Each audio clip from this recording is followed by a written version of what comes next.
Hello, buongiorno. Welcome back to Yogaphora Conversations. We are here at the CIBC Place building in Brentwood, Missouri at Yogaphora LLC, Massage Therapy and Yoga. We're located inside of the Flex Time Fitness Gym, which is a wonderful personal training gym I highly recommend to check out at your earliest convenience. We're located right off Highway 40 here across the street from Whole Foods. So, today, I'm honored to sit down with someone whose story carries depth, resilience, and a distinctly grounded presence here in our St. Louis yoga community. Maximus Dattoli. Did I say it right? You said it perfect. Dattoli? Perfetto. Is a former Division I athlete whose path was reshaped by multiple major leg surgeries, a turning point that led him away from competitive soccer and what we call calcio in Italia, and into the world of yoga, meditation, and energy healing. His journey through injury, recovery, travel, Bali-based yoga training, and personal transformation has shaped not only the teacher he is today. He teaches in several spaces here in St. Louis, including Blue Sky Yoga Studio, and many more that we will talk about in this interview. But the man he is becoming. In this conversation, we'll explore his evolution as a mover, as a student of yogic philosophy, as a Reiki practitioner, and as a Black yogi navigating a unique path in this community. We will also speak about the dance of the masculine and the feminine within practice, identity, and everyday life. This is going to be a powerful and grounded conversation about healing, purpose, self-study, and the inner architecture of yoga that yoga builds within us. Max, thank you so much for being here today. Thank you for having me. Thank you. It is my honor. So we met at Blue Sky Yoga Studio originally. I remember you before you took the trip to Bali and become a RYT 200 certified yoga teacher. And I have witnessed myself your transformation. When you came to my first workshop there, you seemed like a very shy introvert person, and then I discovered a completely new side of you since when I saw you coming back from your adventures. So let's talk about your origin, your story. So you were born and raised in St. Louis, right? South City. South City. Okay. And you also mentioned you've had some major injuries, right? Primarily from being an athlete or something else. So how would you describe who you were before the injuries? Who I was before the injuries was a kid purely focused on sport. Purely focused on doing whatever I could do to gain the 1% or be better in my sport. Were you a competitive person? Would you describe yourself as competitive? Very, very competitive. So I wanted to win at every cost. Okay. That's kind of what led me to my injuries, is not being able to scale back and rest. I always wanted to be on the field and always wanted to win. Yeah. Right, because the whole point of the game, the competition itself, it is a black and white environment. It is you versus the opposite team, right? So there is there are tensions, there are forces working in opposition, correct? Correct. Yeah. So when did soccer first become meaningful to you? When I was probably about 5 or 6 years old. I started playing when I was 3 or 4, and then just really started to fall in love with that one specific sport. I was playing other sports at the time, such as basketball, baseball, but really fell in love with soccer. There was just a certain thing about it. Couldn't really put my finger on it. Still can't, but there's just something about that specific game. Were you following Italian soccer at the time? Little bit, because my grandfather has his Italian roots a little bit, and he would always have me watch the Italian Serie A, Series Juventus. We were fans of Turin. Yes. Just because we have family in the northern part of Italy, so we were supporting them. They were never much of the top of the table, but they're in the middle of the table, I feel like. Yeah, it is the national sport, just Oh, yeah. like baseball and football. It is in America, It's and a Italy religion out is. there. Yes, it is, Yeah. and it can create some very ugly and nasty rivalries between supporters and fans. This is why. This is one of the reasons why I really never participated, or I never really went to see games at stadiums, because I didn't want to get caught into brawls and stuff like that. I Hmm. always watched it from the sport as an outsider. But tell me, going back to you specifically, what was the moment you realized your athletic career was truly ending? What happened? It was when I was at St. Louis University. I was coming back from an injury, my knee surgery, and I was having a good spring season, but all of a sudden I started to feel pains that I used to feel when my knee was all torn up. Mm-hmm. And at that point, I kind of realized that this was going to be my third knee surgery Mm-hmm. from the same tear. And at that point, I kind of realized that things felt different. I no longer had that outlook of me playing professionally. Um, and from there, it started to get a little dark, to be honest. It I was, bet. um, This wasn't yeah. too long ago, right? I mean, you were super young, so Oh, yeah, couldn't it be was more than 10 years ago. 2022. 2022. So we're talking about 3 years 3 years ago. ago. Mamma mia. Yeah, 3 years ago.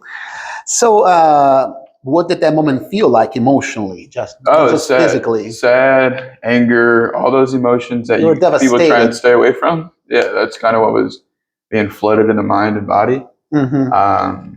Just because I focused on one thing my entire life, and it was all kind of coming to a sharp end. Tony Robbins, one of the famous motivational speakers, says that identity is very important. The identity that each one of us carry, right? He says that there is a famous quote that I always reference when I talk about myself being Italian, and I cannot remember it right now. It's a very, very long quote. Oh, yes. The strongest force that drives the human personality is the need to remain coherent or consistent with the way we identify ourselves. So, did you go through a period of identity loss after Yes, sports ended? absolutely. I purely identified as an athlete. So when Mm-hmm. I lost the athletic side of my life, it felt like I lost almost my life. I didn't really know where to go. So yes, I definitely felt that identity loss. What were the biggest mental challenges that you faced during recovery? Because, of course, you got the injury, then you had to stay in bed. You were Mhm. bedridden for a while, right? So, Yes, I'm a very, very high energy person. yes. Very high energy. So it's hard for Without me coffee, that's not coffee, right? without coffee, even without the green tea, I'm still high energy. And for me to have to sit still and be on crutches and not be able to walk for a couple months, yeah, it Mm-hmm. was very hard. It was the restlessness, constantly trying to get up and do something, yet I'm not supposed to get up and do something. Right. So yeah, that was very troubling, very I troubling. bet. So, did people expect you to just bounce back? And how did that affect you? How was the response of people around you? Oh, we're missing Max. Yeah, it was. My family, my friends were very supportive. Mm-hmm. Were there to help me through whatever I was going through at the time. Yet at the same time, yeah, they kind of expected me to bounce back in a certain way.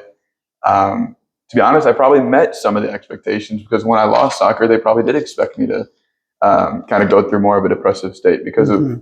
how much it meant to me. Mm-hmm. I think they were prepared for it, um, yet not to the degree because it was a dark time for sure. Yes. So, in yoga, I often say that the body is simply the support system for the mind and the spirit, right? Mhm. We all It's have a a vehicle. mind which we identify with the brain at a physical level, but we also have a spiritual life. We have a metaphysical entity that we carry around wherever we go. So, when did yoga first enter your awareness as a possibility for healing? My mother actually. Hmm. There was a man, Eric Jackson, who used to teach at Blue Sky. Um, he was another black yogi. Hmm. My mom thought that it would be important to kind of take yoga from someone that looks somewhat like me. Hmm. So I did a one-on-one yoga class, but that was when I was on crutches and in a brace. So we did more of a restorative yin type of class, and I felt like all the stress and worry and anger kind of just released in that hour that I was with him. And then from that point on, I was like, I kind of want to try this out more. So then I started doing chair yoga because I was still in a brace and on crutches, so I couldn't do anything. Interesting. So then Brenna Parker, who was at Blue Sky at the time, was teaching a chair class. Yes. And I started taking that. And it was funny because it was me, 21, 20 years old, in a class with all older women doing chair yoga. But that's how I started. And then from that point on, I just went to class every day, no matter if it was at 6 a.m., no matter if it was at 7:30 at night. I made sure I got to a yoga class that day just because it helped me cope. It helped me cope a lot. And of course, it all starts with a why, an internal feeling of why do we do things, right? And you knew within yourself that you have infinite potential. You have an incredible potential to heal yourself, starting from the mind, but also to inspire others to do the same, right? That's one of the beautiful things about becoming a yoga teacher. So looking back, what do you think those injuries were trying to teach you? I have a quote for you. This is from Napoleon Hill. He says, "Every adversity carries with it the seed of an equal or greater opportunity." So what is the seed or equal or greater opportunity for you when you look at your injuries? It was trying to steer me towards this life, the life of spirituality. Much more things in life than a ball being kicked around a pitch of grass, There's much more things to it. Yeah, it's a beautiful thing and it brings people together. Yes. Yet there's much more to life than being the best soccer player, the best footballer. So I think it was just trying to teach me a little bit more patience, toughen me up, steer me in the direction of something that means a little bit more and can help more people. Yes. All of these practices, these holistic approaches to healing, lead us to one direction. That is the transcending the illusion of separateness, understanding the love is the law of the universe. Some people are very much attracted into accumulating material things, even like a trophy that you might win from winning a soccer game. It is just another thing. It's something you can just like put on a shelf. But it's not. It is not. It doesn't go to the core essence of who we are, which is non-physical. But now, going back to the physical, I just want to talk about your 6 surgeries. You had 6 surgeries? 6 leg surgeries. Oh, come which of your 6 surgeries was the hardest physically? The most recent, I would say, my meniscus allograft transplant, which is where they take the meniscus out and they take the meniscus from a cadaver. So sadly, another young person around my age that passed away. I have part of their meniscus and part of their shin bone in my leg now. Wow. And that was definitely, still is the hardest thing to deal with. I can imagine. Wow, having somebody else's body part installed into you. Yeah, exactly. It's a lot. It was a lot because I did the mistake of looking up the surgery and what that entails beforehand, and the doctors, the surgeons, in order to put that size of a body part into your body, they have to open your leg up pretty wide. So I made the mistake of looking up that. So the whole process from me looking it up to honestly now has still been pretty challenging dealing with that. But every day it gets easier, like anything else. It's a form of grief for sure. Oh, it is. It is. Every time we go under the knife and undergoing such a procedure, there is an emotional process that goes through.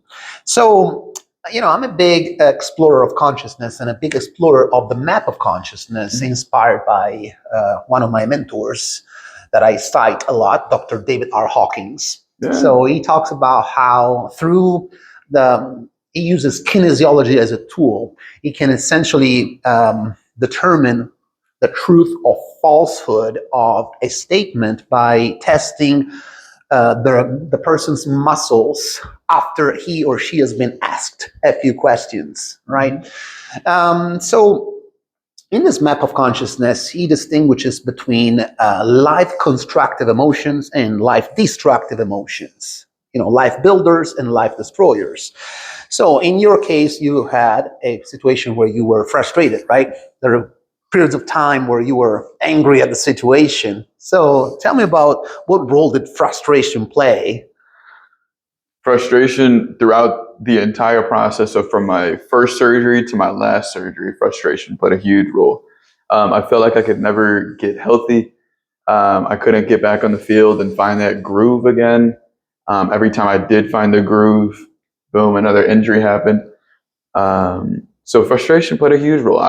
Looking back on it, the emotions that I carried within my body from surgery to surgery definitely contributed to the next injury and the next injury after that. I was never able to kind of get over. Once I had a couple knee surgeries, I wasn't really able to get over that what if in my mind. Like if this happens again, like I'm done so. Right. So yeah, frustration played a huge role in that specific part of my life. And Dr. Hawkins describes how anger can be used in two ways. It can be manifested as destructive, like you're so angry you start breaking things apart, and it affects your relationships, affects the world around you. But it can also be used constructively. It can also be used in a positive way. So anger can trigger somebody to get off their ass and start doing things and finding healing approaches. So in your case, for you, it was yoga, right? It was starting with, slowly but surely, one day at a time. You started the practice of yoga, discovering the art and practice, the philosophy behind it, and then eventually the daily practice, right? Yeah, so with the anger and the frustration from the moment I stopped playing ball, stopped playing soccer, I would say that anger turned into more of a drive to become something better in a different industry, if you will. Yes. That I never thought that I would go into. And my headspace at the time was working in the kitchen, working my way up in the kitchen. And I strived to be sous chef, right? Sous chef, was a sous chef, but he's definitely a good boyfriend or husband material. I like to cook. But yeah, that anger and that frustration drove me in an insane way, probably to get in the kitchen. Because right after I stopped going to St. Louis University, I started working at a restaurant on Webster Groves. And then I was also working in a catering business in Soulard. Wow. So I was just working all the time, striving to be the best cook / chef that I could be. And then throughout that process, that's when I found yoga. And so cool. Yeah, so anger and frustration has really kind of drove me into a couple other passions and routes that I didn't really think of before. So I want to know, our next question is, did the loss of physical strength affect your self-image? And I'll explain a little bit. I am in my late 40s now, and I remember when I was in my 20s, self-image was important to me. So I was getting approval and validation by the way I looked, right? So most people in their 20s, they go to the gym to lift heavy weights, to build the physical, to build the body, to build the beach body, the six pack, and all of the things that you may show off on the beach, right? And then, with emotional and aging, you discover that there's more to life than just like looking good. And so you turn into more of into ways to take care of your body so that it stays functional for the long haul, right? So in your case, you're still super young. So did the loss of physical strength affect your self-image? Like you were looking, I'm not going to ever look again like I used to. Thankfully, no. Honestly, I've always been, not to toot my own horn, but I've always been a pretty athletic guy. I've never had to deal with, I've had the privilege of not having to deal with weight and what I put into my body. Like it doesn't show up the next day. So thankfully, I didn't really have to deal with that. And I just grew up being so active to where it's hard for me to sit still. Yeah. So I'm always out doing something, walking. I used to be a runner, running as much as I could, lifting weights. I used to be in the gym a lot, especially after I stopped playing soccer, just to kind of get the stress out in any way that I could. So thankfully, I didn't really have to deal with that. Interesting, because you also teach yin yoga, right? Which is the restorative form of yoga, when we hold stretches for an extended period of time, which requires patience and stillness and, you know, being more chill, which is counteracts the high energy that we have. The yang energy. The yang. Exactly.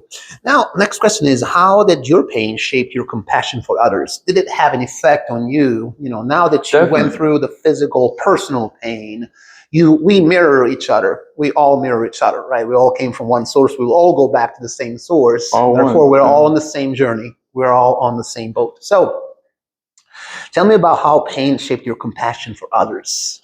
Yeah, being able and you were at the hospital, right, for a while. I mean, you were seeing other patients as well. So, I mean, dealing with that, just getting a little bit more of respect and knowing that everybody has their challenges. So, for one, being on crutches, not being able to walk for months at a time, kind of gave me a lot more of a perspective for people that can't do that all the time. Like, yeah, I got down on myself for not being able to walk for a while, yet some people just straight up cannot walk. And then also just challenges with emotion. I had a lot of outbursts, to be honest, going through that transition process. So people with mental health challenges, like, I have so much more of respect and compassion for them, because sometimes it feels like it's out of control, like it's out of your control.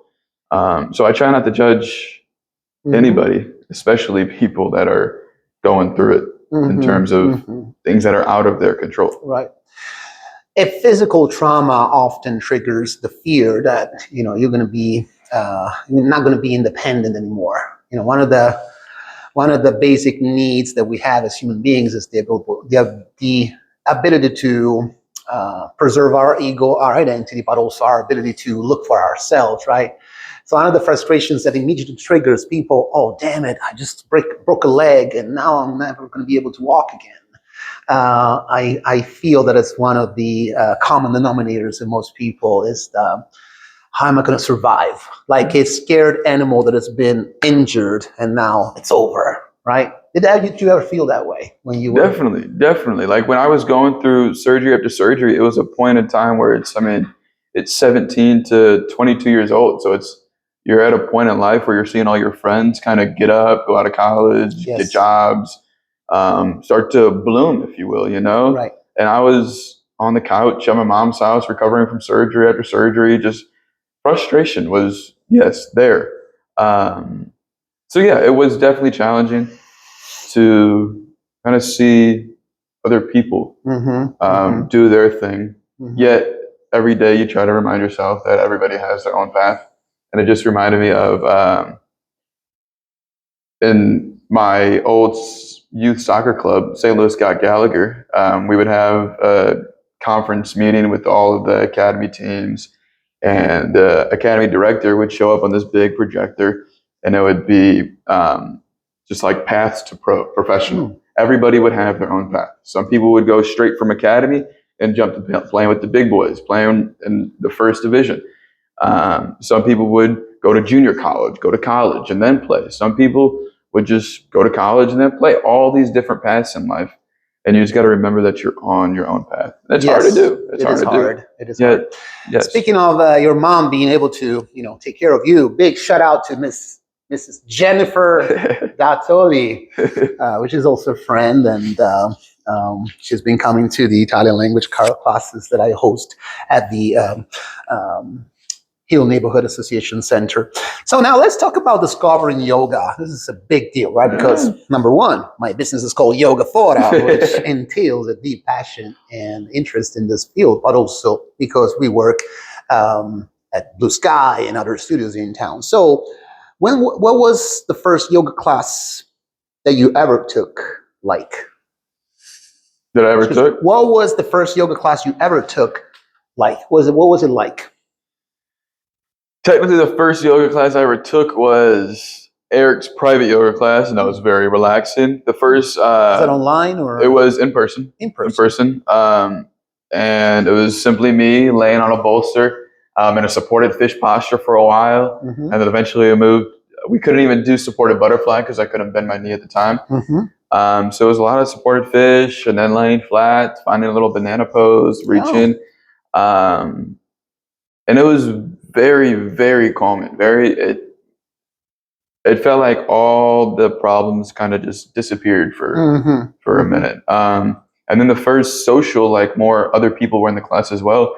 It was interesting. Mentioned how shy I was back then. Yes. And it felt very uncomfortable because I was used to being in a room with athletes that are bench pressing over 300 pounds, squatting over 400 pounds, and doing all these crazy weightlifting things. And then there I am with, like Ronnie Coleman says, nothing but a peanut. Yeah, right. Ronnie Coleman, for real. But yeah, then there was in a social setting where I was in a class, respectfully, with other older women and grandmas, if you will, and I was barely able to keep up doing chair yoga. So it was very humbling. It was eye-opening. Yeah. Because even with the prop of a chair, the problem seemed to disappear. Sure. So it was eye-opening. The first class was eye-opening for sure. Did you feel resistance to yoga at first? Was it hard? To be honest, no. I fell in love right away. I got myself a mat as soon as I was able to walk and go to my own classes. I got my my mat that I still carry around with me today. I started doing whatever I could do on the mat. I was in my backyard doing yoga, even if I didn't know what I was doing. I was going from class to class. I felt uncomfortable walking into the studio just because no one there looked like me. So I would just kind of go to a spot in the back corner and do my yoga and listen to the instructor. Not really socialize with anybody, just because, again, like I didn't really feel too comfortable there. Nobody looked like me and didn't have much of I didn't feel many commonalities with the people. But then again, I never really tried to discover their life as well. Right. Interesting. When did yoga stop being just stretching, right? Most people approach yoga because it's all about flexibility without knowing that it's so much more than just the physical component. I mean, there is also balance, strength, stamina, depending on the class you go. But for you, when did it start to really become a lifestyle? Once I realized that the anger and the frustration that I would have from not playing soccer on a daily basis, once I realized that yoga took that anger and frustration way down, that's when I was like, holy shit, like this is like something real. Yeah. And that's when it really started to turn. And then my mother, once again, actually told me about Grace Leon, instructor of course. at Blue Sky. Yes. She told me that Grace actually studied in Bali. And in my head, I was always like, before that, I was like really wanted to travel just to get out of St. Louis and away from everybody knowing me as the guy who's really good at soccer. And like I was trying to just get away from that at the time. And I was headed towards another leg surgery because my knee, even after stopped playing, re-injured itself just from the arthritis that built up. So then once I heard about Bali, I never heard of Bali at the time. So I was like, I'm gonna look up where it's at. I looked it up. I was like, oh my God, that is on the other side of the world and it's tropical. It's beautiful. There's parties, there's Zen, there's everything you could ask for in Bali. Right, and the sea, of course, being close to the water. We are landlocked here in Missouri. Oh yeah, it's scary landlocked here. Like there was anything you could ask for, Bali had. So then I went to Grace's class and I asked her about it, and she told me all about it. And from that point, the next day I looked it up. The next week I put my deposit in for like probably 8 months out because I knew I had to have surgery. Yes. So then once I was able to be recovered, I was like, okay, that's the month I was going to go. So then I went and never looked back in terms of yoga. Uh-huh. Came back, I got back from Bali, and then 2 days later started teaching as my first class. That's awesome. That's a great story. In fact, I can't wait to go to places like that and maybe organize a retreat. Yeah. There's everything is available. Everything can be possible and can be created. But now I want to talk about the mind to body connection. For me, this is one of the most relevant things because, for example, in massage, I'm a massage therapist. I try to facilitate the healing for my clients in a way that I encourage them to create the mind to body connection. I'm not the healer, I'm just the facilitator. So I proactively ask them, okay, let's focus our attention and intention to the tissues that are tight, that the tissues that require a little more love. So in your case, how yoga helped your mental health, and then by essentially working on your mind, your mindset, having a mindset shift, created your physical health. How did you become healthier by shifting the mindset? Because I'm sure you've heard of the authors like Joe Dispenza, we are our own placebo. So how much mind there is into the healing process. Yeah, the healing process, recovery. You're scared of it's going to happen again. You're like, is this little movement going to make me have to do everything I just did again? Yeah. So fear played a big part. The doctor installing that fear as well, telling me I can't do this, wait till this stage to do that, saying I don't ever want you doing that. So fear coming from all different angles. And then once yoga really came into play, it started to kind of diminish a lot of that fear of maybe this, if it happens again, okay, I got through it before, I can get through it again. And then once I started to really push the boundaries, I don't recommend this, but I started to push the boundaries on what the doctor was saying. And then once I started to push the boundaries, my knee started to feel better. I could sit back in a Kiro pose on my heels. I could do an ankle stretch in yin without any knee pain. And so getting rid of the fear directly helped me kind of feel stronger with fear has almost a corrosive effect on the body. Thoughts are so powerful on our body tissues, more than people can ever imagine. Fear, but also anger, guilt, blaming others, all those negative emotions have a direct impact on our physical body tissues. And of course, about how we carry tension primarily in our hips. Hips are known as the reservoir of emotional tension. Stress. Yeah, they held it all. Yeah, so this is very important to realize. And tell me, in your experience, you're still a new, you only started your journey 3 years ago. Bali was 2024, so I'm not even 2 years into teaching yoga. Yeah, I'm a baby in this. Yes, you're a pup. Very much so.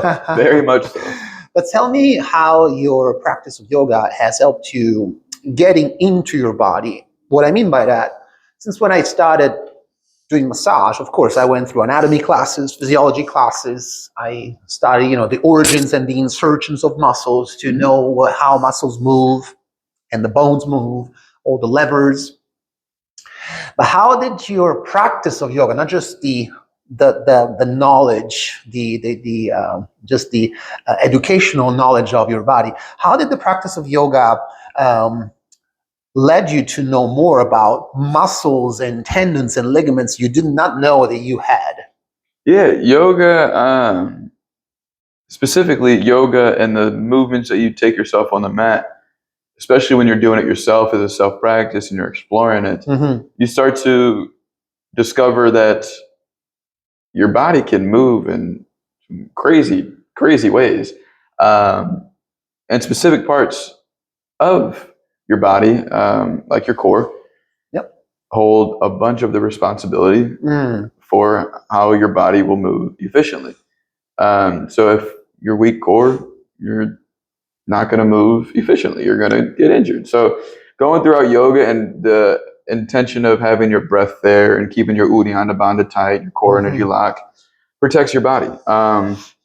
So I think yoga, I always had a little bit more of like an anatomical knowledge just from sports and once again going through injuries. So I kind of knew a little bit more about it than the average athlete just because I was constantly going to the doctor and having them reiterate how your body works. Um, so that was definitely a helper. But yeah, yoga has also helped me understand how my individual body moves because everybody has their own body. We're all humans, so we have a general foundation. Yet each and every body will move and act differently. Right. So I think personally, the self practice was the biggest part of learning how the body moves. The belly, for example, is where most people carry a lot of tension. It also the center of our digestion.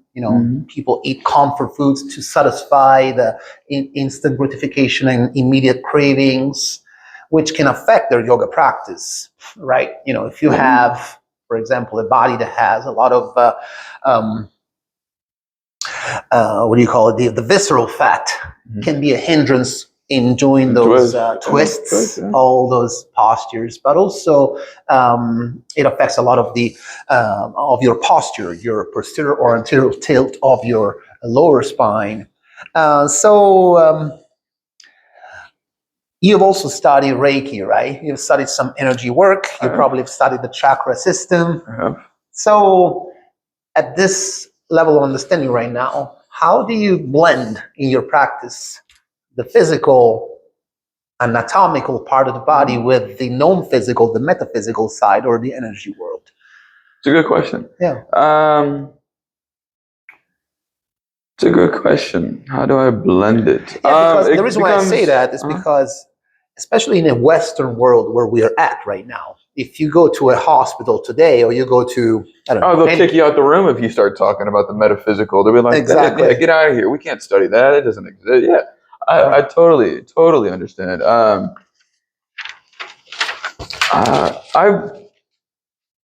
talk with it as if it is as real as the physical because it is even more real than the physical. I think that's the beautiful thing about yoga is that it connects you to the supreme. It connects you to the creator. It connects you to the part that we can't see with our eyeballs.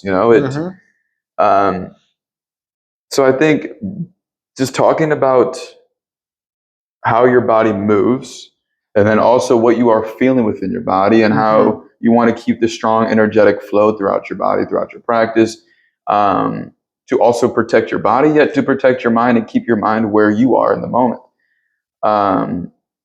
So I think the fact that I talk about it with such confidence as if it is real or even more real is how I blend it, to be honest.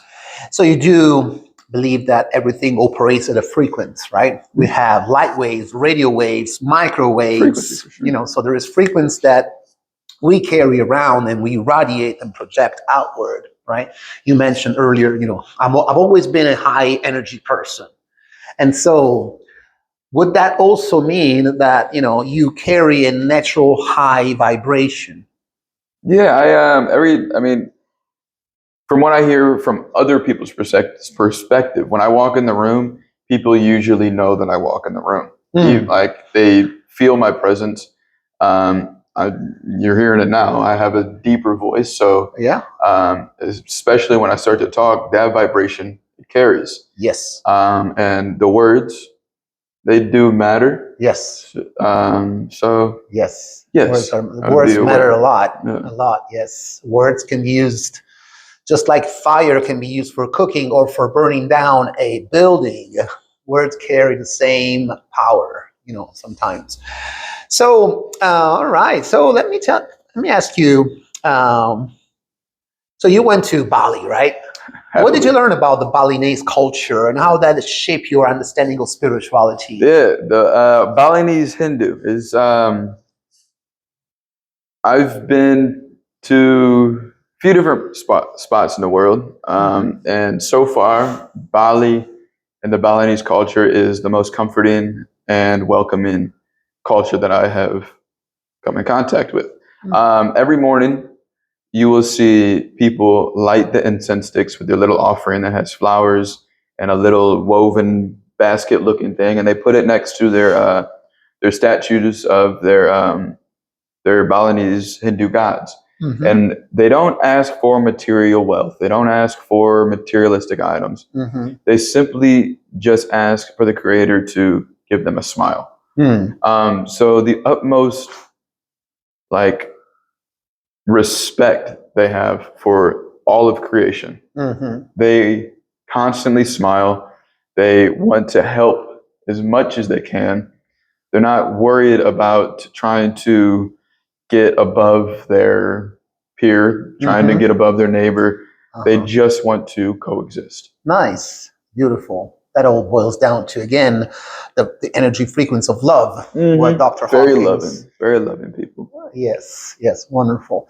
Dr. Hawkins says that, love is what we become after the blocks to it have been removed, right? It's like, when you remove the clouds out of the sky, the sun shines forth, right? So thankfully, the sun is available on all parts of the earth, right? But there are places where there are more clouds than in other countries. And I see it, we were saying before we started this recording that we are based out of St. Louis, and St. Louis is, even though it's a one city, is made out of dozens of micro realities and communities, right? So tell me about your own personal version of cultural shock when you moved from St. Louis to Bali and then Bali back to St. Louis. Definitely. It was culture shock in the fact that nothing operates the same like it does here. It just does not operate the same. When I got to Bali, I arrived in the nighttime, so I didn't really get to see anything. But then I woke up the next day and I walk out of the resort, and holy shit, it was crazy. It was little families hanging out, cooking chicken satay. There was dead chickens hanging off it was chickens walking the road. People driving their scooters, the mopeds. And I've honestly felt more at home, weirdly enough, there, just because I guess it was more like that frequency. You felt the love in the air. It was very peaceful. People simply just smiled at you, asked you how you were. They generally meant it, right? They generally not meant just like here, you just ask, how are you? But they don't really want to know. They really meant it. Like they weren't trying to get somewhere, Yes. The only thing that Bali was like a little bit more on the annoying side is people always asking if they can give you a ride, which is nice, yet they also have to make money as well. So you can respect that. And then coming back here, it was more of a shock getting back into the States because of the rat race and the system. And now you're back to things how they used to be. It was a little bit more like, damn, now I'm back in the real world. I'm not in heaven anymore. It was, the shock was harder coming back. Because the third day I was there, or the second or third day I was there, I canceled my flight back and stayed for a little bit longer until my savings just completely wiped out and then some. And then when I got back, you know how to live frugally, right? I mean, you know how to survive just with just a sandwich if you need to. I wasn't eating much, and then thankfully doing the yoga, they provided a meal a day, so I wasn't really trying to go out and eat too much. But the culture shock coming back was a lot more because the way our country works, and especially the West, is much different. That's what I want to hear your perspective, because I'm an Italian transplant, as you know, right? Yes, I do have a certificate that says I'm a naturalized U.S. citizen, which gives me pros and cons, of course, and I'm very grateful to be living and working in this country. I wouldn't swap my passport for anywhere else. But what I noticed that in interactions here and there is what I call the syndrome of emotional constipation. Emotional constipation. So thankfully, with the art and practice of yoga, we often lead people, including ourselves, to open up emotionally. People sometimes during yoga class have an emotional release, right? It can be a laughter, it can be a crying, or all of that. So Tell me your perspective on the emotional side of things and how it affects relationships in this local context of Mhm. St. Louis. For sure. Growing up in South City, especially in the sport world of South City, you're taught to keep your emotions to yourself. Don't be too loud. Don't speak out when you're not supposed to speak. If something's wrong, deal with it or go talk to someone close to you. Right. So dealing with the bottling up of the emotions is the hardest thing. I'm still dealing with it. Trying to express my emotions in a healthy way. Mhm. That way they don't bottle up and come out in an unhealthy way. Right. So coming back to St. Louis and having to deal with coming back into where people know me as a soccer player Mhm. was emotionally hard. Yet I had yoga and the knowledge that I didn't have before Bali to help release the emotion. Good. So I didn't have too much of a bottling up. It still bottles up every once in a while, but Can I ask you I'm something? young, So you went to release. Bali and you returned. What I notice here in St. Louis, but also in other parts of this country, most people have a personal counselor or a psychologist. Mhm. They have their personal, they spend $85 to $120 for a 45-minute session, right? So, and it's so common, especially during the pandemic. I mean, I think counselors have made millions of dollars. Yeah. But just because people need a valve, people need an opportunity to express themselves authentically, right? People value so much integrity and authenticity, having a personal space to have an outlet for our feelings, right? So, in your experience, when you started doing yoga, did you feel yoga as a form of movement therapy? Like, do you think that people can save sometimes a lot of money by choosing yoga as a form of therapy? Not to discount, of course, the No, value of no, psychological counseling, but what's your experience? I've done both, and I still do both. Mhm. I have a counselor that has turned into my mentor. Mm. To where when I first started having anger issues, dealing with anger when I was 11 years old, I was Mhm. going to him. And then I stopped going to him. And then when I stopped playing soccer, I started going to him again to help through the transition. And he helped tremendously. I go to him about once a week, Tom Mickler. Mm. He just helps deal. It does help. Like, I feel like talking to someone in a private space, someone who's not gonna go tell anybody else. I think it is important, especially in the West, because we're taught at such a young age not to express ourselves. Yes. So yes to the part about movement therapy being a thing, and yes to the part that traditional counseling, which me and him we weren't really doing traditional counseling, it was more of ancient Mexican spirituality that we were talking about, Mhm. is also important. But specifically, movement therapy has helped me tremendously. Yeah. Being a high energy person, like anybody can probably agree, like when you get done exercising, you feel so much lighter, you feel Mhm. so much better. And And yeah, the that dopamine, movement, yeah, the dopamine dopamine, is outbursts. yeah, the dopamine kick is. Yes. So movement therapy is true, and especially when yoga, when you're adding the mindfulness factor to it, Mhm. you're being conscious of what comes into mind. Yes. So you're being a little bit more, I don't know the words for it, but you're being more receptive to the possibilities that you're going to be just okay, like, Yes. and even more than okay. Right.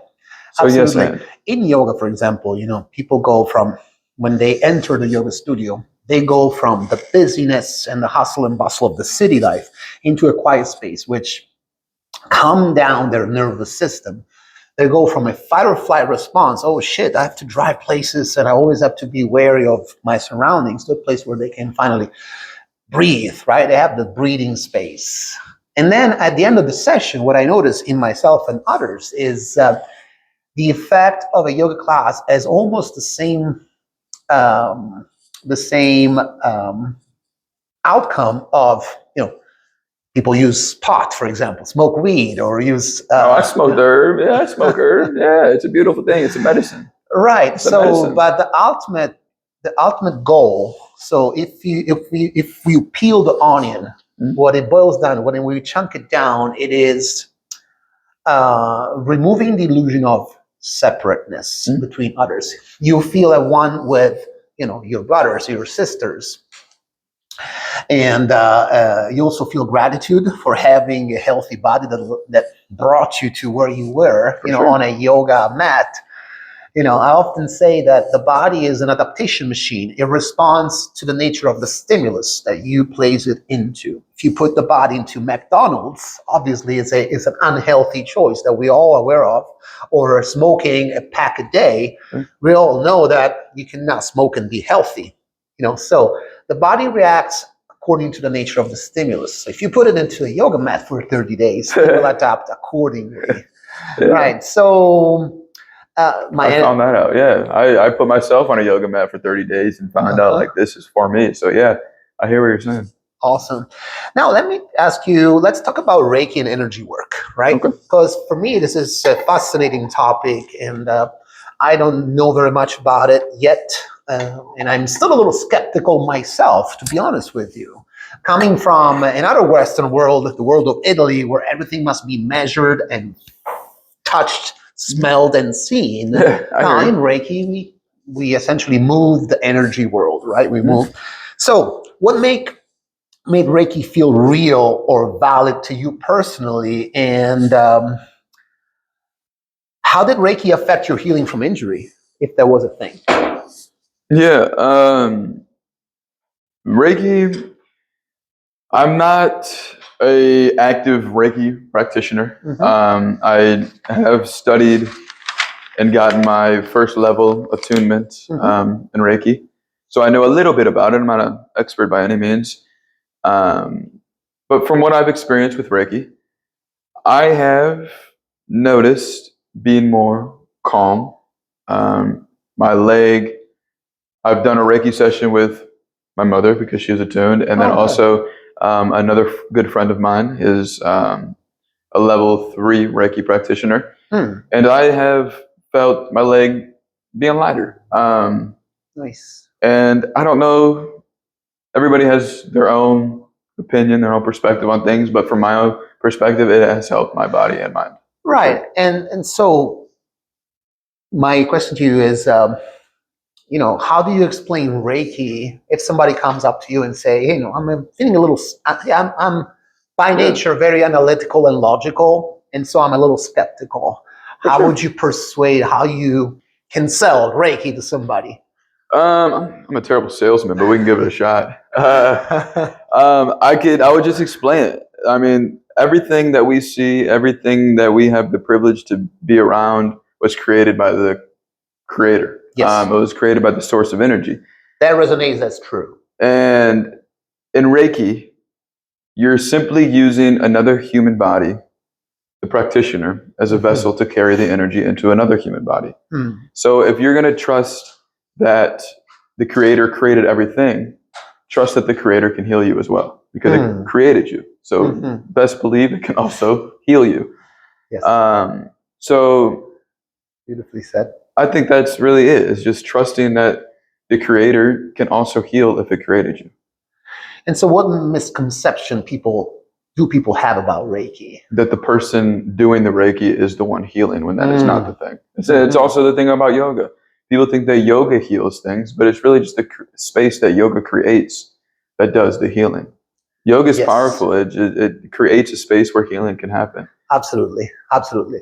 And in fact, I can recall the times, during the pandemic, most people had to go from going to a yoga studio or any group activity into having to be confined into their own house or basements. That'd be tough. It was tough.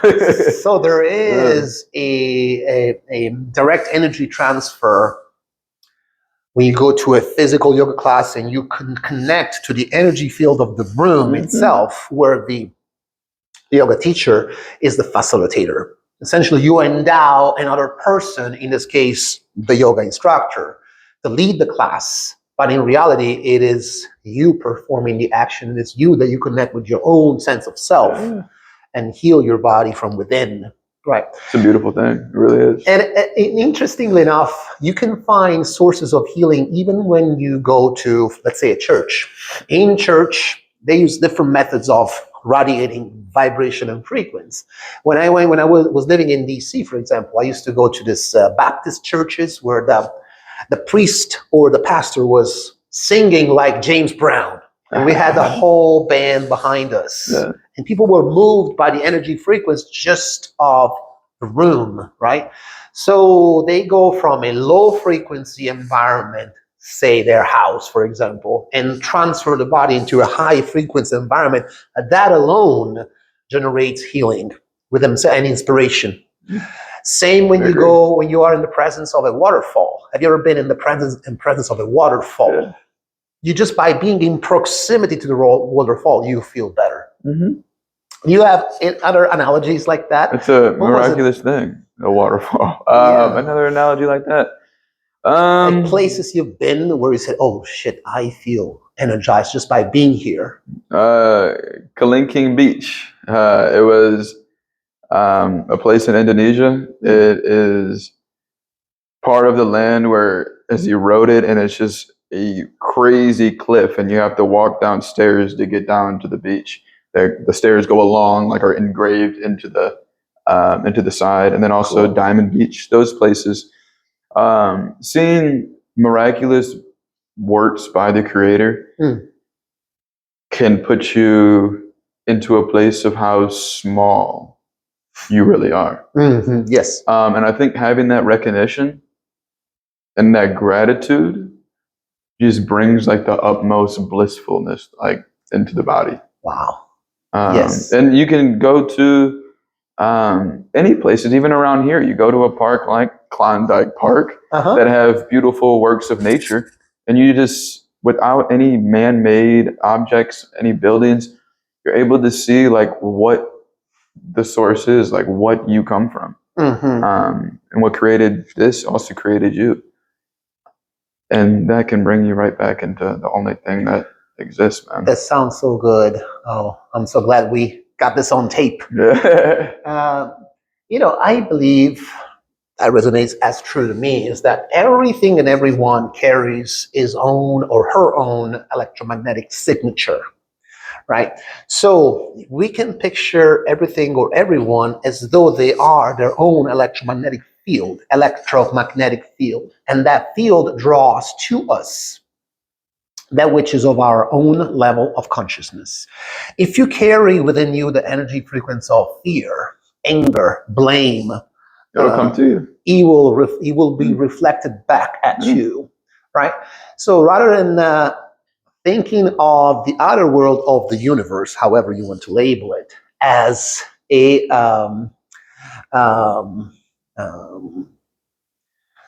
adverse place or a friendly place, I would probably name it or label it as a self-reflective universe, self-reflective environment. Wherever you go, you carry you with you, and you carry with you your perspective, your judgments, your fears, but also your love, your compassion, the and full all spectrum of things. The full spectrum. The full spectrum. Yeah. Yes. So each one of us is a whole constellation, I would say. The whole universe is within us, and so within us there is also the source of healing. That's one of the messages I would like to convey through my business, Yogaphora. Now, let's talk about something controversial here. And again, I asked for your permission before asking you this question, because this is a very interesting topic. As we said, St. Louis is made of many communities, including the African American community, right? So you often use the hashtag Black Yogi. What does that mean to you, Maximus Dattoli? Yes, it means strength to me. Obviously, the Black people, the Black community as a whole has been through so much in this country and continues to be put through so much. So using the hashtag Black Yogi, just tries to show that yoga is for everybody. It's not simply for, like, I got my black side of the family. Yeah, because your mom is white. My mom is white. My dad is white and black. Yes. So some of my black cousins have said, like, white middle-aged women usually do yoga. What are you doing yoga for? Yet,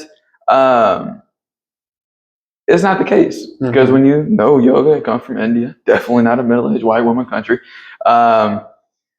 So I just try to show that it's for everybody. Sure. And why the skin texture should affect one's belief or practices, right? Yeah, yoga crosses many nations. It covers every sex. It covers every race, every creed. It's for any and everybody. But in this case, I mean, do you feel the representation matters in the yoga world? Like you think that pointing it out that you are a black yogi actually matters? I do, because it shows little kids like me that it's also for them. Because I was a kid, like I said, walking into blue sky, I just felt uncomfortable. There was no one that looked like me. Interesting. Like it needs to be, things like that need to be protected, because if you look at how kids are raised in America, they're taught to fear anything that walks the earth that is dark. The dark complexion is scary, they're taught. So it's important that they see that black is more than scary. So yeah, amen. It's important. It's important that it is important. There's little kids also know that yoga is for them too. It's not only for kids that got money, Speaking of that, speaking of yoga as a little bit more of a commercially driven view, especially in a capitalistic country as the US, where everything is packed and tracked as a deal, right? Everything is sold to a price tag, right? So you walk into a store that sells yoga outfit. I wouldn't mention the name, otherwise I could get sued for. But the yoga sets. Yes, it sells yoga outfits, and what you see in there primarily is beautiful models, primarily white women, wearing this very tight-fitting athletic pants that clearly outlines everything. It's rare that you would see a real representation of the average body type. Yes. Right? Just so, do you feel that we as a collective consciousness should make sure that we include and make yoga accessible to everybody and not just for the commercialization of yoga? What do you feel? Of course. Because we all have our own bullshit detector, right? Yeah. You can tell whether somebody's acting from authenticity and just, try seeing somebody that's trying to sell you something. Yeah, right? Definitely. I believe yoga should be pushed like that. It's for everybody. All shapes, sizes, whatever. It's for everybody. And yeah, I totally agree. The capitalistic mindset wants to take over everything. They see yoga as a way to make money. That's why you have all these different kinds of yoga mats when all you need is a blanket. That's all yoga was done on originally, blanket and concrete. Right. You don't need all these nice things on your yoga mat. You don't need a $200 yoga mat. You don't need it. That's cute. Yeah, they look nice. Don't get me wrong, they look nice. Of course. But it's very contradictory in my eyes. Yes. And I see in America as an Italian transplant that some of the yoga environment can be, everything that is hypersexualized can trigger fear and blame and sensationalism, right? You walk into a yoga studio and the vast majority of people is, typically, fit ladies, with they're naturally fit, they're naturally skinny. You don't see also, the reality of average bodies. Also, you don't see a lot of males in yoga, right? You and I it's the stigma, it's the vulnerability. Exactly. So what do you think it should be done between now and the next 2, 3, 5 years to counteract that kind of stigma. So how can we create no separation between male and female, black and white, fat and skinny? What's your take on it? What's just been your experience so far as a black male yoga teacher in St. Louis, and what do you think it can be done? Personally, I've gone back to my own high school, which is St. Mary's, right there on South Grand, which is a little bit more of an inner city school. And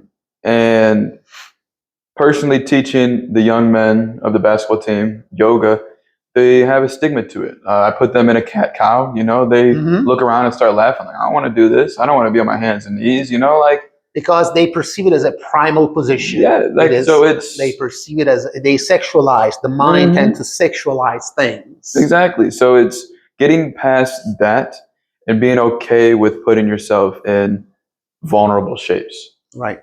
Because these vulnerable shapes help your body, help your mind. Yes.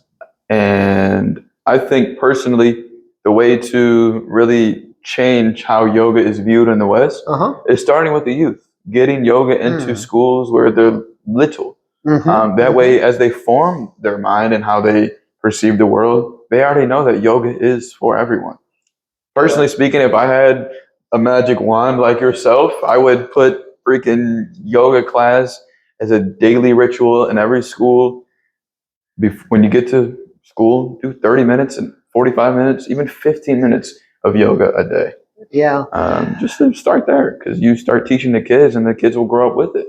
It won't be such a weird thing when you get to around my age. But to be frank, kind of seeing it through the lens of what's considered acceptable, appropriate, and legal, I noticed myself coming from a different country. As you know, I'm Italian.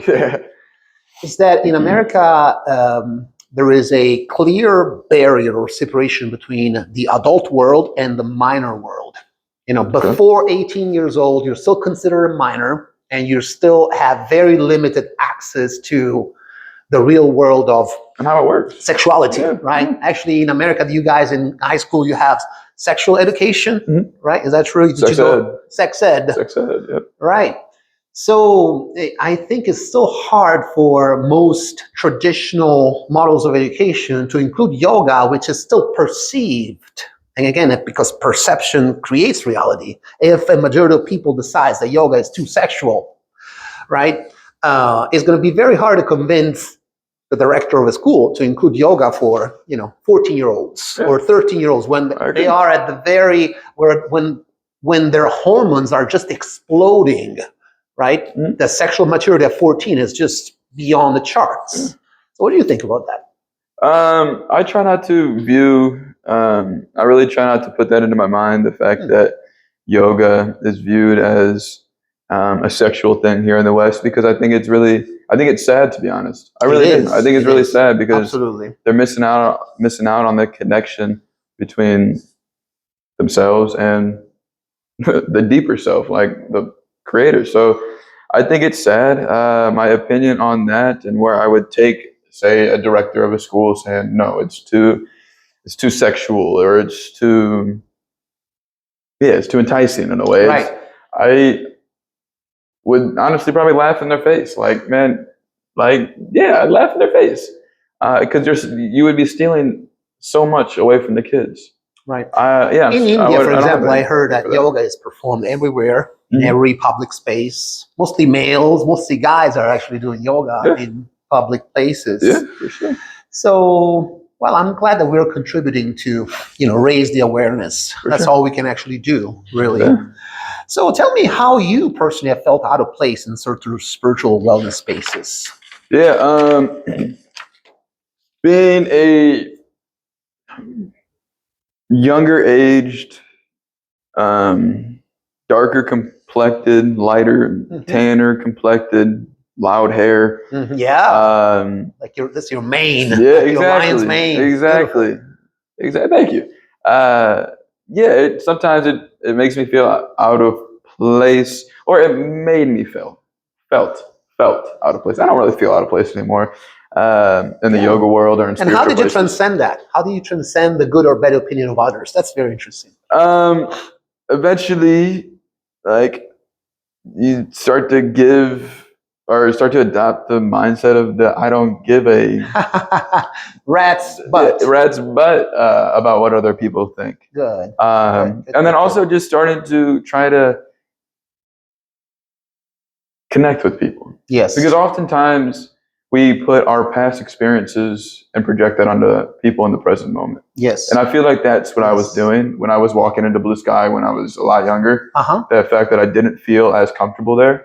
I was projecting past experiences of well, let's keep it real. You say when I was a lot younger. How old are you now? 23. 23. So we're talking about 7 years ago, maybe. Oh, 7 years ago. Even in my own family when I was in high school, I come from on my mom's side, it's a bit more traditional.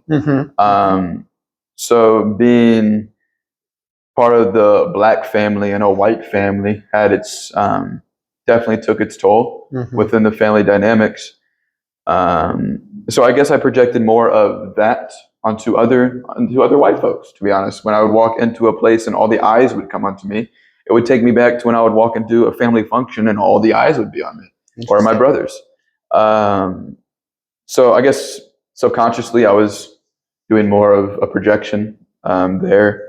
But nowadays I feel very comfortable, I guess just through experience and life experience, for real. The fact that I am a yoga instructor and many people know me for instructing yoga around the city. You're doing great. So I'm starting to feel classes. Thank you. I'm starting to feel much more comfortable in spiritual places. So yeah, I think just life experience and just continuing to do what you want to do in life, not worrying about what other people think, even if they're thinking what you are thinking that they're thinking. Absolutely. And in fact, I have one way to solve this in my mind, and I see that when I teach yoga, for example, and I am in the role of the instructor, I see people, because I was one of them and I still am when I practice on the side of the student, I look around and I still have a lingering perception that someone is judging me. Somebody's judging me. You know that song? I don't know, but that was funny. I always feel like somebody's watching me. Oh, I know that one. Michael Jackson. Yeah, I read that line. I knew it. Good MJ, yeah. So the way that I solve this problem is by thinking that whenever I feel judged, I have to remind myself, and I have to remind the people in front of me that nobody cares enough about you to bother to judge you because they're too busy being worried about what they think you're thinking of them. Amen. We're all playing the same game, right? When you unlock that and you take that out of the way, then you can just let go and you just do whatever you want on your yoga mat, right? So, people are always going to be worried about themselves. They're always. It's just human nature. No matter how kind and respectful you are, you're going to be worrying about yourself at the end of the day. Now, one more time, again, you and I were born with being masculine, with being males, right? There's nothing we can do about it, right? So we live in also in a day and age where there's a lot of more tolerance about, gay rights, LGBTQ communities. So how do you navigate stereotypes around masculinity and yoga, and how do you welcome everybody, number one, you respect everybody, and whatever they do in bed is their own business. Yeah, for sure. And tell me about your masculine side and how you balance the two, because there's also a feminine side. Yeah, everybody has a masculine, feminine energy within them. Yes. It just depends on the person that how much masculine shows up and how much feminine shows up. Right. So I try... Because let me tell you, there is also this cultural tightrope where it's called the feminization of men. You can look it up. You can do some research about it. More men these days are required still to be strong and present and masculine in their core, express their confidence. But at the same time, they're also asked to be non-threatening, to be soft, to be mellow, to be more in their feminine. Do you feel it sometimes? And how do you navigate this dichotomy, the masculine and the feminine world? Masculine and the feminine world. How do I navigate? I would just say that everybody is going to be themselves. Like, you can't try and project your own beliefs on someone else. You Yes. can't try and say that it should be this way when you weren't even here a long time ago, when things were definitely not the way you think and they should be. So masculine, feminine, you have to just let the energy be the energy and let it flow. Like, you can't let where someone puts their sexual organs, like, you can't let that bother you, in my opinion. Like, it's not your business. And if you want it to be your business, I think that's saying something, that there's a problem within you. Not a problem, but there's confusion within yourself. Just to pick one side of masculinity and one side of femininity, so how do you balance your discipline, right? Yoga is also, build self-confidence, perseverance. You keep going to the mat over and over. You use it as a form of discipline. And instead, how you balance it with flow, like being in flow, which is a more of a feminine characteristic, right? So how do you balance those in practice? Like, there's some days where you don't feel like going to yoga, or your energy fluctuates. Also, your emotions fluctuate, right? So how do you balance that? To be honest, if I don't feel like getting on the mat, then I won't get on the mat. I will stand somewhere and just do yoga movements there. Like, I don't really believe that you need to go to the mat to do yoga asana. You can do yoga asana in your bed. You can do yoga asana in your living room. You can do yoga asana in the kitchen. You can do yoga asana wherever you want. You can do yoga asana while you're driving a car. Like, how I balance the discipline factor is just staying true to trying to live the yogic philosophy and not trying to only do the asana, because asana is only 1/8 of it.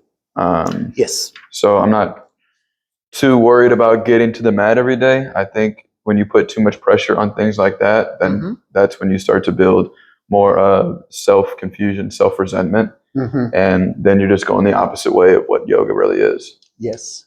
Okay. Well, so what happens when you feel that one of the two forces dominate? Like, you're more into the masculine and less into the feminine. And does yoga soften those internal edges, or to sharpen them, or both? What happens? Do you ever feel that? Yeah, whenever I'm feeling a little bit more, I will say, when I'm feeling a little bit more of, I guess, the masculine energy, a little bit more of the dominance, yoga softens it for sure. I feel much more steady. Great. It's a great message. Yeah, for us guys, of course. Definitely, because oftentimes as men, our egos get in the way. Yes. So I feel like so much easier than the average woman.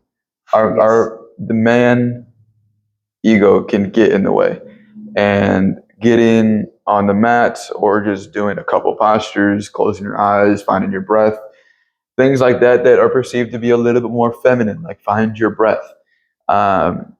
Those things bring you back to a balanced state. Now let me ask you something interesting, another controversial question. So, what does a healthy masculine presence look like in yoga? For example, when a newbie walks into a yoga room, essentially he walks into a female-dominated space, right? Definitely. So, and most women, being the majority, they look at the only guys available or present in the room. And so how do you become a healthy presence in a space where it's mostly women, right? How do you look and not be perceived as a creepy person in a yoga studio? This is a good question. Yeah, I would just say respect people's boundaries. Don't try to get too close to them. If they aren't making eye contact with you in terms of wanting to have a conversation, don't talk to them. Because it's their own personal space, and people are there to treat it as almost like church. They're there for spiritual reasons. Yes. It's a sanctuary. Yeah, exactly. That's a perfect word, sanctuary. So especially as a male teacher, because I'm a person who walks around when I teach. Yes. Do you do adjustments too? I do not. I do not give hands-on adjustments because it can be perceived as a little bit more of a. I am the same way. Yeah, I it's am the same way. to be honest, I used to, but then people in my life have kind of given me more of conversations of maybe it's not the smartest thing, especially when you're just starting out in the yoga world. And I never really gave too many hands-on adjustments before then, just because I feel like I don't have enough knowledge in my own practice to start manipulating people's bodies into certain spaces. Interesting. So I would say how to deal with that is keep to yourself. Yep. Keep to yourself. Absolutely. As an instructor, introduce yourself. If you're a male instructor, introduce yourself because it builds more of a connection and not like a creepy thing like you didn't talk to me, now you're like just eyeballing me while I'm doing yoga. So I try to introduce myself to each and every person that comes into class, ask them how they're doing, build more of a human connection and kind of let all that, the thoughts that maybe other people have of me, like what I'm thinking, let that go. Like let them know like I'm a human too. I have a name. I am just here because I want to teach you. And and as a guy, for example, there is I feel, because I'm a very highly sensitive individual, I can sense that some people approach yoga as a healing practice, so they go there they gravitate around yoga as a way to navigate their own traumas. In fact, in this wellness field, there's a lot of what they call trauma-informed practitioners, right? And trauma can be sensed without even telling, right? You can read somebody's body and their aura, their energy, without even saying a word. You can tell a lot by the body's posture, their gait, the way they dress, the way they keep their bodies. Their hygiene practices. There's so much that can be told.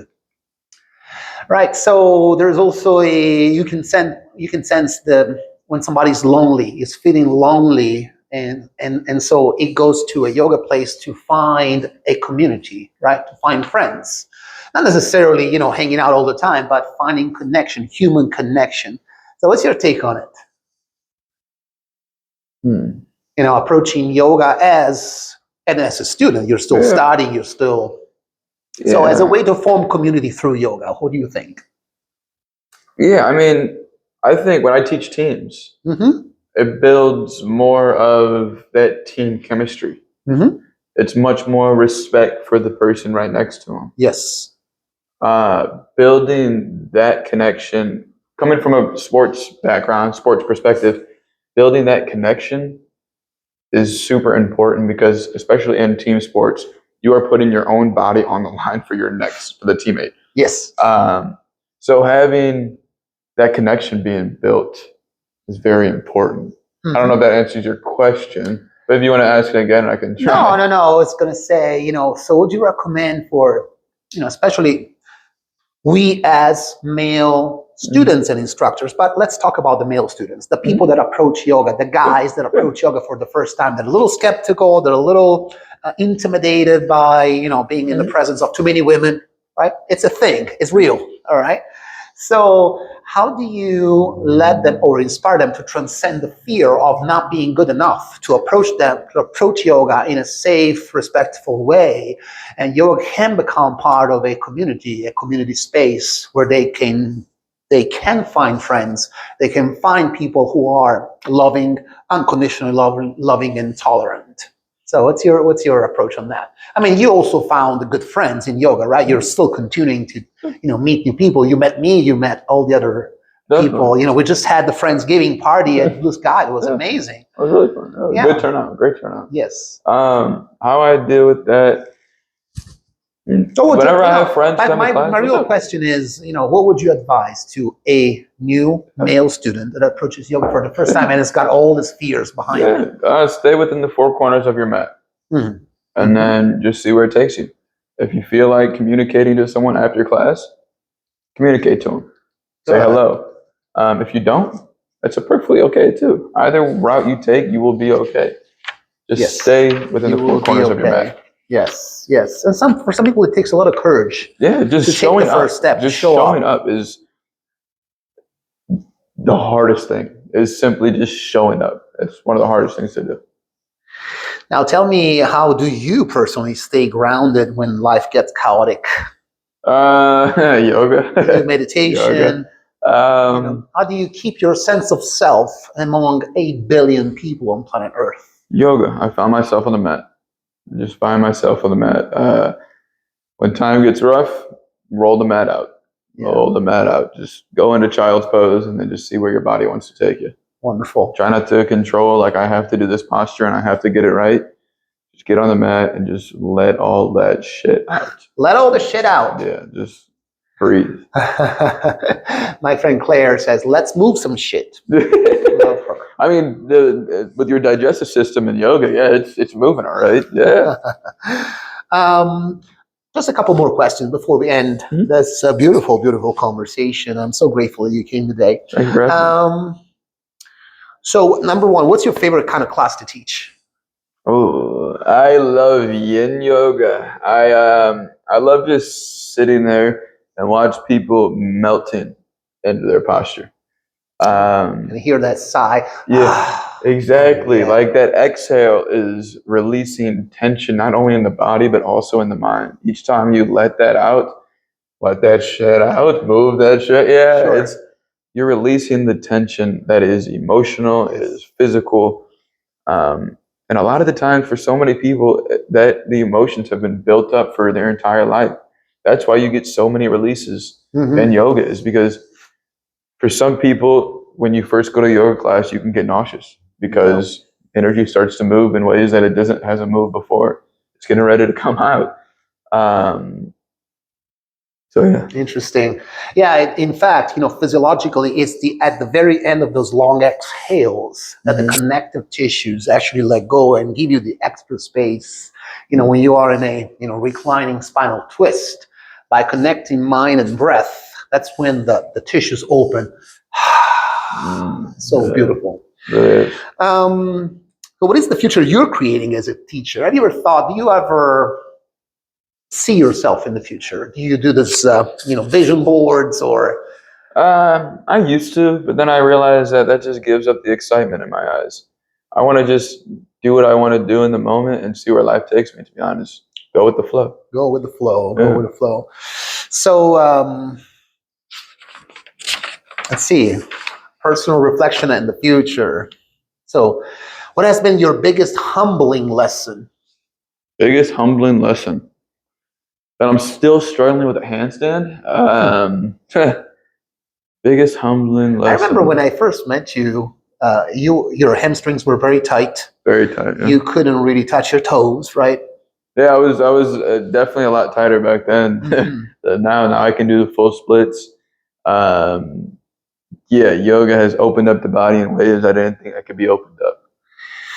Is this something you're still working through privately? For example, I follow your Instagram page. You also have an online presence, and I noticed that you participate actively to political rallies in St. Louis. I see you going around with your camera. So, is there some kind of message that you want to pursue or facilitate in the St. Louis community? Peace for sure. Yes. Yeah, peace. Simple as that. I love how chill you are. You say that. Oh my goodness. Now, if you could speak to your younger athlete self, what would you say? It'll be all right. It'll be all right. It'll be all right. Everything's gonna be all right. We should sing Bob Marley. Yeah. Yahweh. You got the looks. You can be a lookalike, or you can be like an impersonator if they do a Bob Marley movie for sure. Well, keep that in mind. Go to Hollywood. They're having the new Michael Jackson movie is coming out next year. I can't wait to see it. That'll be awesome. I'm a huge fan of Michael. What impact do you hope to have on St. Louis yoga community? This is a big one. Get more kids involved with yoga. Before I leave the St. Louis area, that would be my goal, is to get more kids in yoga. So it's in your vision board to live St. Louis? Not necessarily. We don't know yet. You don't know. That's something too. To be honest, no. To be honest, no. I don't. I'm not a big cold guy. I like where the sun shines pretty damn hard all year round. I That's like where the your sun. mama is. In Italy, we are very much mammoni. We tend to stick to our mom's boob for a long time. Yeah. So for me, leaving my country, leaving mama was so hard. Yeah, I'd imagine. I'd imagine. And yeah, it's hard. It's hard leaving. It's hard leaving my mom. Yeah, like when I was in Bali, I definitely missed my mother, big time, big time, big time. Last question. Well, actually, two. What is bringing you joy right now? Wink, wink. This beautiful woman over here, bringing me joy right now. Yeah, it's definitely her. And I'll say it again, yoga. Yoga. Okay. Yoga. And what message do you want to leave for anyone listening who feels injured, lost, or in transition? Go to yoga. Go to a yoga class. Go find the nearest yoga studio. And don't try to judge the instructor for how they do. Simply just go to the yoga class and do whatever you feel like your body needs. You can listen to the instructor and do everything they tell you to do. You can sit and do a child's pose, knees wide, big toes together, and do a nice spread out child's pose. Bring your forehead to the earth and just breathe. Go to a yoga class.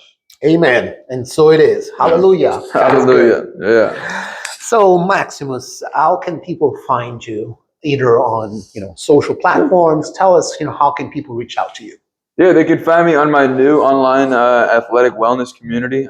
It's called On the School platform, SKOOL. It's a community-based platform, kind of trying to get people off nowadays the social medias of Instagram and TikTok and all that things. It's called the Spiritual Athletic Society. You can find me there. On Instagram, you can find me at Maximus Yoga. And on YouTube, Maximus Yoga as well. There's a few yoga videos I got up there as well. Very cool. And yeah. So you have a regular class at Blue Sky, right? Regular You have classes. a few of them, or you have a couple of those, right? You have athletic recovery, right? I have Tuesday nights at 7:30. I have the deep stretch yin recovery class. To be honest, I don't know the name of it. Yeah, it's a yin yoga class. 7:30, and then Saturday mornings at 11:30 a.m. we have a vitality vinyasa, which is the strength vinyasa class. That is very fun. It can be challenging. Yeah, it is so fun to see what your body can do. Max, I'm sorry, I have one more question to ask you. Of course, that I forgot to ask you, and it's very important. I think it is very much key. So let's give it a couple of minutes, 1 minute. Yeah, take as much time you need. What would you advise with people that are still struggling to this day with alcohol and drug addiction, and how they can see yoga as one approach to healing? Because I can notice how, as I observe it, alcohol and drugs wipe out a good chunk of the population, I agree. Especially in the U.S. What I advice agree. do you have? Alcohol and drugs is definitely a scary epidemic that has been going on for so long. And we could get into it, but we don't have to get into it that way. But yoga, how yoga can help with that is oftentimes when people are thinking of relapsing or just reaching in the fridge for a beer or after work having a cocktail or all those things. I think it's so much of emotional stuff that's not even thought of.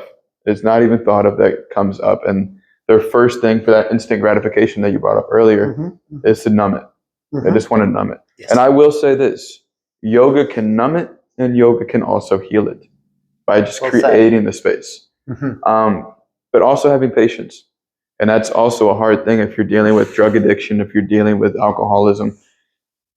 You really don't have much patience because you're already dealing with it at such a high level. So be kind to yourself and try to just take it one breath at a time. Do you recommend people to reach for help, like the AA, for example? Yes, I think community is a great way to heal. Good. Yeah, I do. If you're already struggling with it by yourself, then there's no reason to try and beat it by yourself. There's no shame in asking for help. Absolutely no shame. Because in fact, in the 12-step communities, one of the hardest parts to do is to acknowledge that you do have an issue. Yeah. Right. It's the stage of denial, as they say, which can be a problem. So It's wonderful that we also have yoga as a platform for healing that is available to all of us. Yeah, I totally agree. Totally agree with that. Maximus, thank you for your depth, honesty, grounded presence you brought into this conversation. Your journey from athlete to injured patient, from student to teacher, from St. Louis to Bali and back, carries a wisdom that many people in transition need to hear. Your perspective as a Black yogi, a former athlete, a healer, and a student of life adds a voice that is deeply important in today's wellness world. Thank you for sharing your story, your insights, and the philosophy that guides your practice. It's been an honor. Thank you. And for those who are listening, my name is Andrea Spadafora, owner at Yogaphora LLC. If you enjoyed this conversation, and you will be also invited to check out the next ones and the previous ones that I released earlier.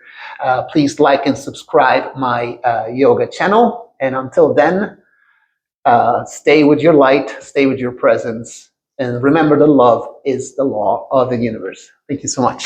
Grazie, grazie, signor Massimo. Arrivederci. Arrivederci.